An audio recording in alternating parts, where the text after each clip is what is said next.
저희 기도로 예배 준비하겠습니다.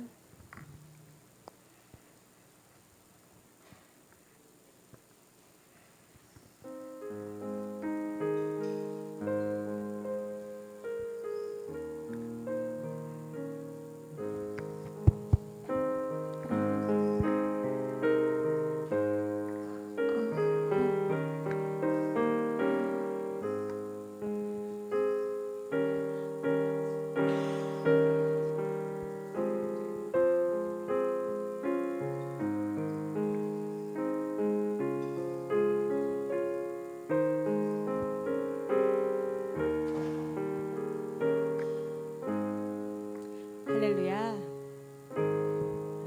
저희 오늘도 예배에 성공합시다. 저희 찬양을 올려드리십시다.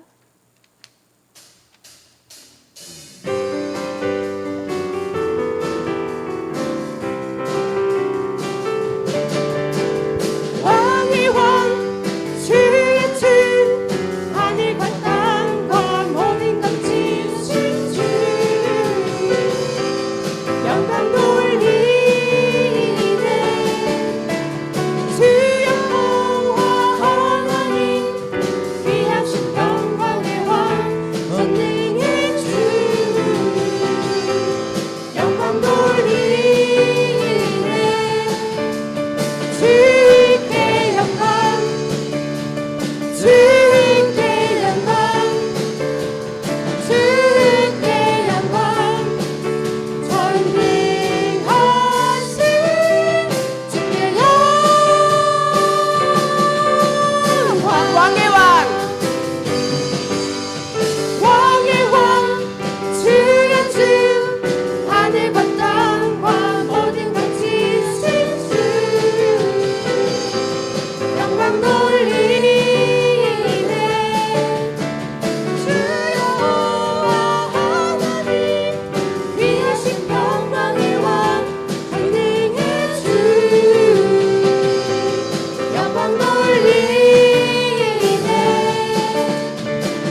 넓으신 주 사랑 바다보다 넓으신 주 사랑 나를 향한 크고 높으신 사랑 헛되고 헛된 그 모든 것 내게서 멀리 거두셨네. 나의 수치 찬양되었네.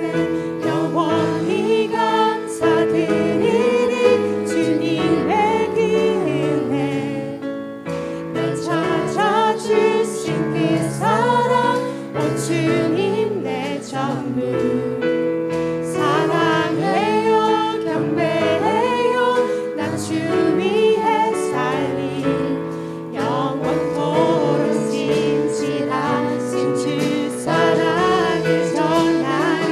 하늘보다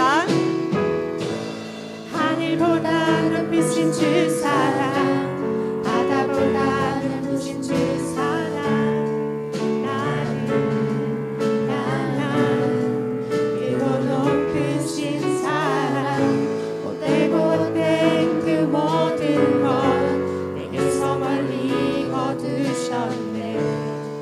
나의 수치 찬양되었네. 영원히 감사드리리 주님의 그 은혜 날 찾아주신 그 사랑 오 주님 내 전부 사랑해요 경배해요 나 주 위해 살리 영원토록 진실하신 주 사랑을 전하리. 하나님께서 세상을 사랑하사 독생자를 주셨으니 믿는 자는 영생을 얻으리. 하나님께서 세상을 사랑하사 독생자를 주셨으니 믿는 자는 영생을 얻으리. 난 믿네 다시 사신 독생자 난 믿네. 다시 찬양하겠습니다. 하늘보다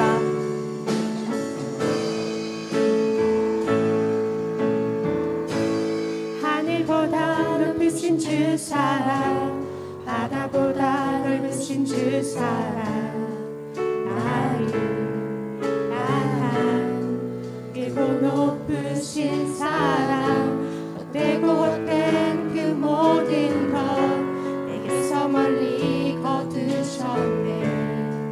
나의 수치 찬양되었네.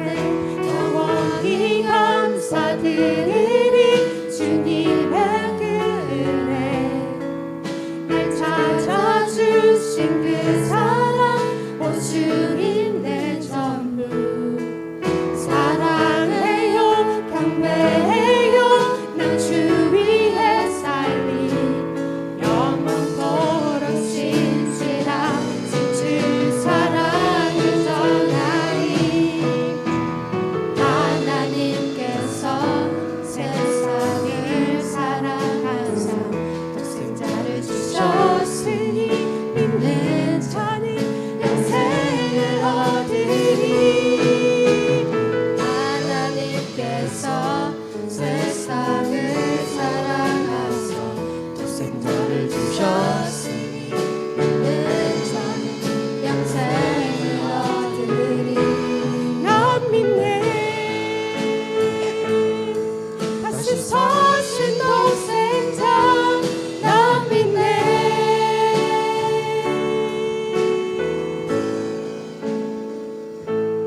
아멘.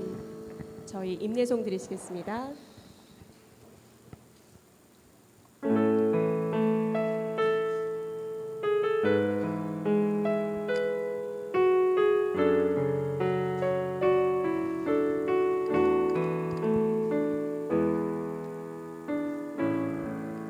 하늘의 문을 여소서 이곳을 주목하소서 주를 향한 노래가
인사하고 축복하고 시작하겠습니다.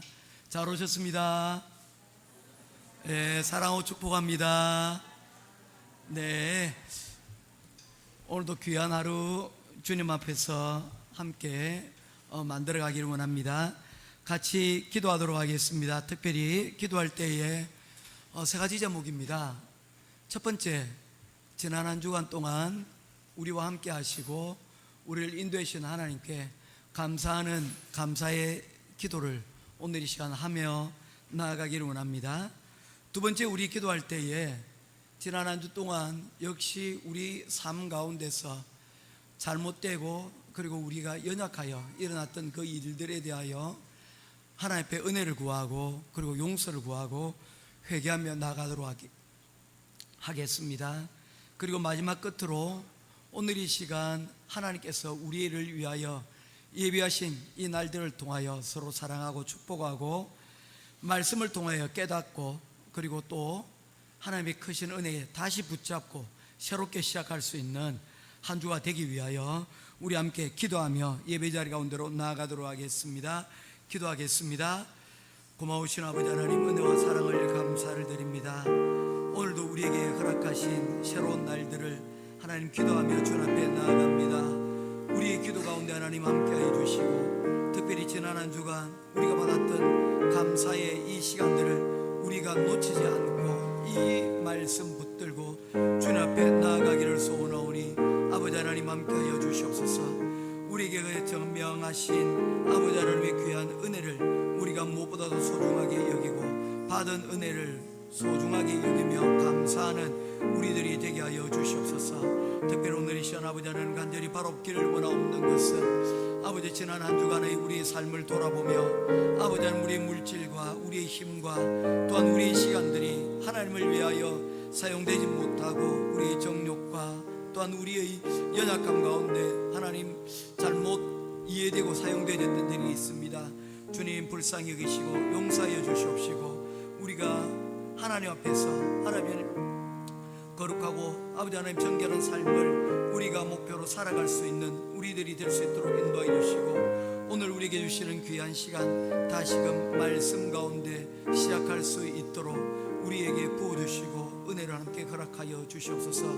우리 모든 예배의 시종을 주님께 부탁드리고 하나님 이 예배를 통하여 주님 기뻐 받으시는 그런 삶으로 다시금 나아갈 수 있도록 주님 인도하여 주시옵소서. 할렐루야. 감사드리며 우리 주 예수 그리스도 이름으로 간절히 기도드리옵나이다. 아멘.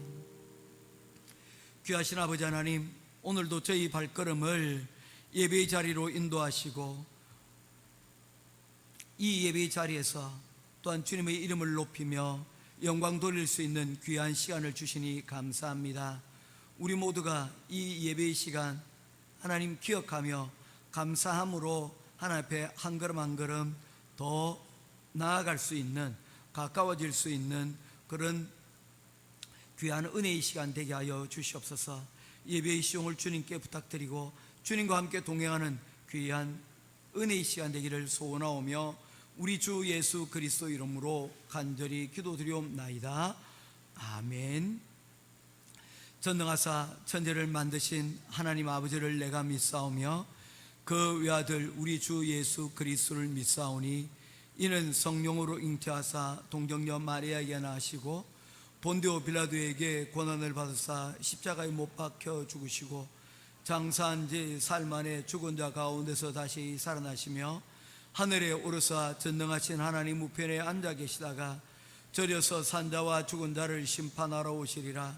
성령을 믿사오며 거룩한 공회와 성도가 서로 교통하는 것과 죄를 사하여 주시는 것과 몸이 다시 사는 것과 영원히 사는 것을 믿사옵나이다. 아멘. 사랑과 은혜가 풍성하신 하나님 아버지, 거룩한 주일 아침 저희를 주님의 전에 불러주시고 예배하게 하심에 진심으로 감사를 드립니다. 주의 백성들이 각자의 자리에서 주님의 이름을 높이며 마음을 모아 경배드리오니 우리의 예배를 기쁘게 받아 주시옵소서. 온 세상을 주관하시며 사랑과 공의로 다스리는 주님의 이름을 찬양합니다. 주님, 저의 삶은 온전히 주님의 은혜로 이루어졌음을 믿습니다. 가족과 이웃, 일터와 교회를 통해 베풀어 주신 하나님의 인도하심과 보호하심을 돌아보며 감사드립니다. 때마다 채우시는 은혜를 기억하게 하시고 감사가 삶의 습관이 되게 하여 주시옵소서. 하지만 주님, 지난 한 주간을 돌아보면 우리의 연약함과 제약이 여전히 가득했음을 고백합니다. 주님의 뜻을 알면서도 순종하지 못하고 이웃을 온전히 사랑하지 못하며 자주 자신을 앞세웠던 저희의 교만함을 용서하여 주시옵소서. 이 시간 저희의 마음을 깨끗게 하시고 정결케 한 심령으로 주 앞에 설 수 있도록 성령으로 역사하여 주시옵소서. 주님, 다가오는 6월 3일 대통령 선거를 위해 기도합니다. 이 나라의 앞날을 이끌어갈 지도자를 세우는 중요한 시간입니다. 국민들에게 바른 판단력과 분별력을 주시고 하나님을 경외하는 자가 이 나라의 책임을 맡게 하여 주시옵소서. 선거 과정이 공정하고 평화롭게 진행되게 하시고 결과를 통해 이 나라가 더 정의롭고 건강한 사회로 나아가게 하여 주시옵소서. 하나님, 이 땅의 교회들이 복음의 빛을 잃지 않게 하시고 우리 교회 또한 주님의 말씀을 삶으로 실천하는 공동체가 되게 하옵소서.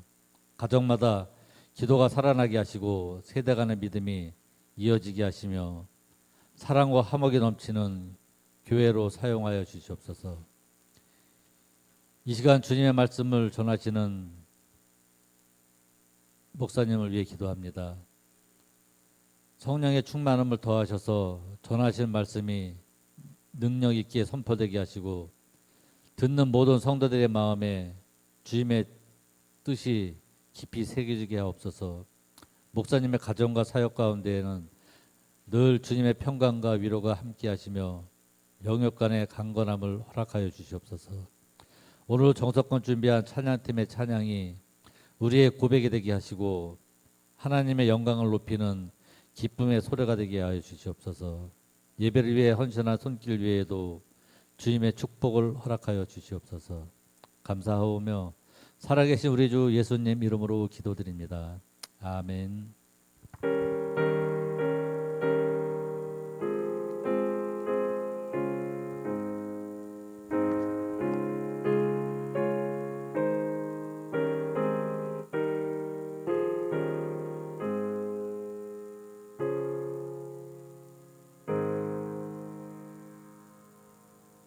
찾으실 하나님의 말씀은 느헤미야 제13장 말씀입니다.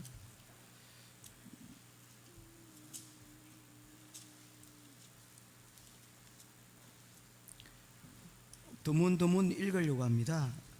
14절, 22절 그리고 29절에서 31절까지 말씀 보겠습니다. 먼저 14절 말씀 보도록 하겠습니다. 같이 읽겠습니다. 내 하나님이여, 이 일로 말미암아 나를 기억하옵소서. 내 하나님의 전과 그 모든 직무를 위하여 내가 행한 선한 일을 도말하지 마옵소서. 22절 보겠습니다. 내가 또 레위 사람에게 몸을 정결하게 하고 와서 성문을 지켜서 안식일을 거룩하게 하라 하였느니라. 내 하나님이여, 나를 위하여 이 일도 기억하옵시고 주의 크신 은혜대로 나를 아끼시옵소서. 29절부터 31절입니다. 같이 읽겠습니다. 내 하나님이여, 그들이 제사장의 직분을 더럽히고 제사장의 직분과 레위 사람에게 대한 언약을 어겼사오니 그들을 기억하옵소서.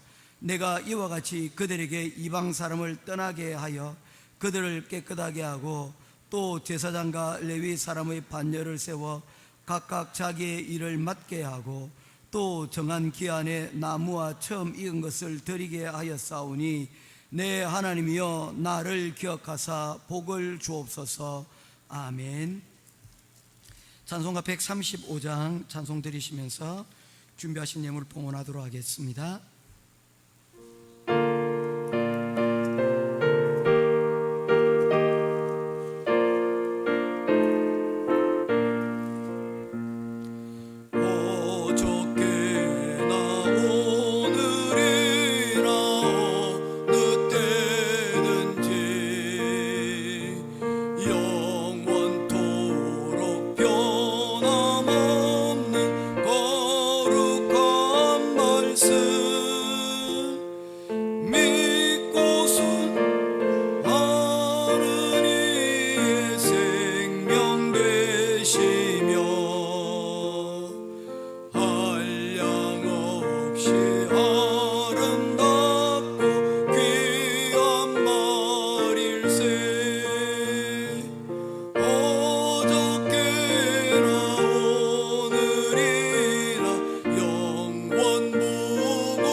세월 지나고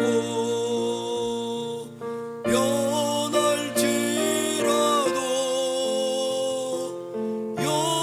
영원하신 주 예수 찬양합니다. 풍랑이는 바다 위로 걸어오시고 갈릴리의 험한 풍파 전전케 하고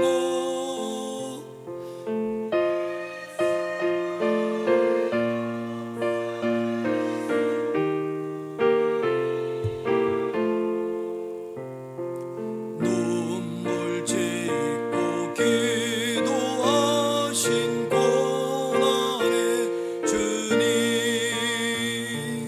어저께나 오늘이나 영원무궁히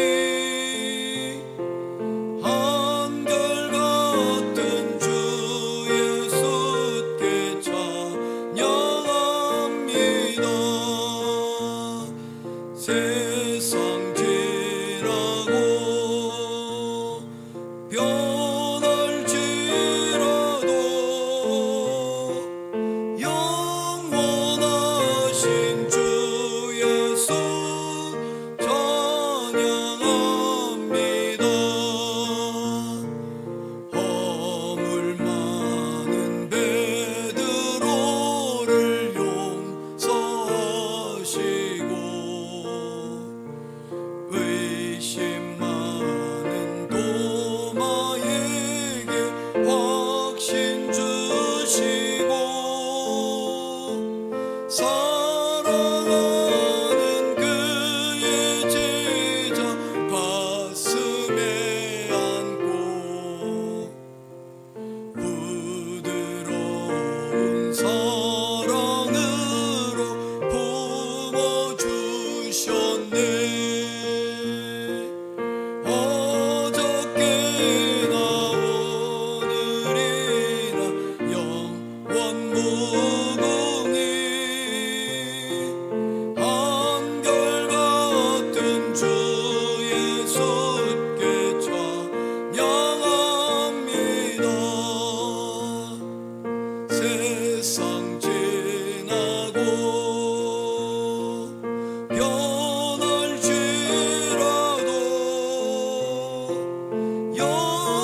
영원하신 주 예수 찬양합니다.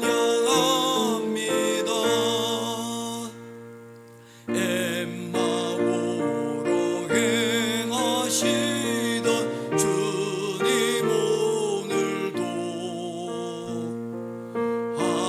한결같이 우리 곁에 함께 계시고 우리들을 영접하러 다시 오실 때 변함없는 영광의 주 진입해 오리. 어저께나 오늘이나 영원무궁히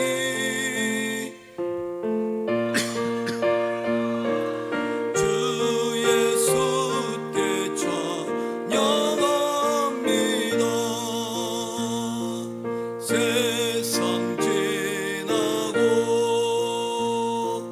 변할지라도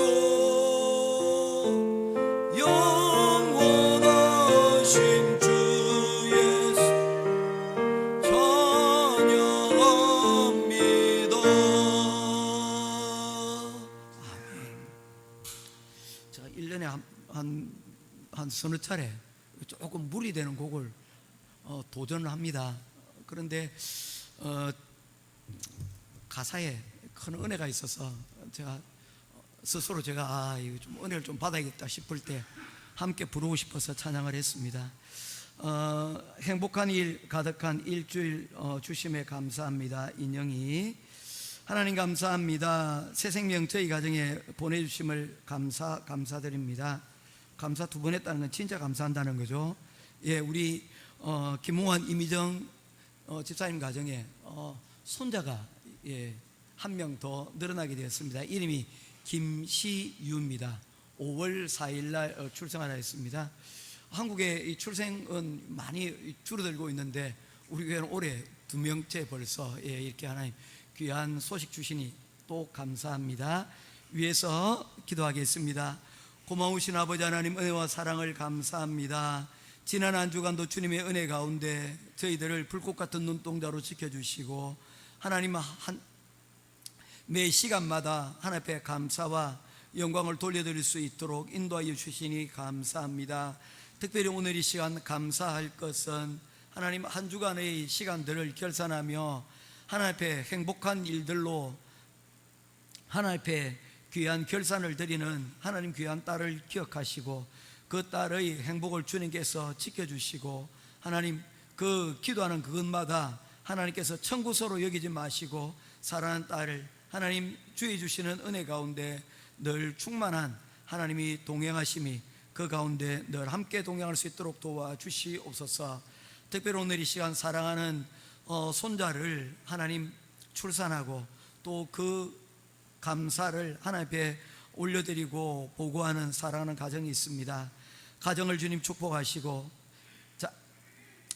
저 지난주에 첫 돌을 맞은 사랑하는 딸과 또한 새로운 사랑하는 아들 그리고 또한 시우를 기억하시고 그 모든 가정이 주님께서 주신 그 사랑하는 자녀들로 인하여 복에 복을 더하사 하나님 웃고 행복한 시간들만 그 가정 가운데 계속해서 이루어져 갈 수 있도록 인도하시고 어떤 일이든지 주의 주시는 기도 가운데 신앙 가운데 하나님 이기고 또 승리하는 그 은혜를 하나님 허락하여 주시옵소서. 특별히 오늘 시간 간절히 바라옵기를 원하옵는 것은 사랑하는 우리 교회 성도들 특별히 가정들마다 사랑하는 자녀들이 있습니다. 자녀들 가운데 하나님 함께하여 주시되 특별히 오늘의 시대가 하나님을 믿고 생활하기가 신앙생활하기가 결코 쉽지 않은 시대입니다. 눈에 보이는 핍박은 없고 눈에 보이는 환난은 없지만 하나님 우리의 이 신앙들이 사랑하는 자녀들에게 하나님 전해지기가 너무나도 어렵고 힘든 시대를 우리가 살아가고 있습니다. 주님 불쌍히 여기시고 사랑하는 우리의 자녀들이 하나님을 알고 특별히 청년의 때에 어릴 때에 하나님을 알고 그 하나님으로 인하여 목표를 삼고 하나님 기준을 삼아 우리 삶 가운데 진정한 하나님의 부흥이 하나님 우리 자녀들에 하나님 일어날 수 있도록 주님 우리 사랑하는 자녀들을 축복하시고 그들의 세대를 하나님 인도하여 주시옵소서. 사랑하는 우리 행복한 교회 모든 성도들 특별히 자녀들을 축복하시고 이들을 통하여 하나님 영광 받으시고 그 자녀들의 앞길을 하나님께서 친히 동행하여 주시기를 간절히 소원하오며 우리 주 예수 그리스도 이름으로 간절히 기도드리옵나이다. 아멘. 우리 서로 보면서 축복하고 사랑하겠습니다. 사랑합니다. 축복합니다. 사랑합니다. 축복합니다. 사랑합니다. 축복합니다. 사랑합니다. 축복합니다. 우리 최생님 뭐하고 계세요? 이 시간입니다. 저 좀 보고 저를 좀 축복해 주세요. 제가 설교하다가 이 헛소리하지 않도록 하나님 말씀만 전할 수 있도록 축복해 주십시오. 마음에 가지고 있는 생각도 중요하지만 입으로 말을 할 때에 여러분 더 의미가 있을 줄로 믿습니다. 오늘 설교의 제목은 나를 기억합소서라는 제목입니다. 느헤미야 13장으로 구성이 되어져 있는데 느헤미야 1장부터 신년 초부터 시작을 해서 지금 5월까지 한 5개월 동안을 이 느헤미야서를 중심으로 우리가 말씀을 살펴보았습니다. 중간에 조금 절기가 있어서 다른 곳으로 가기도 했지만 그래도 하나님 은혜 가운데 한 절반을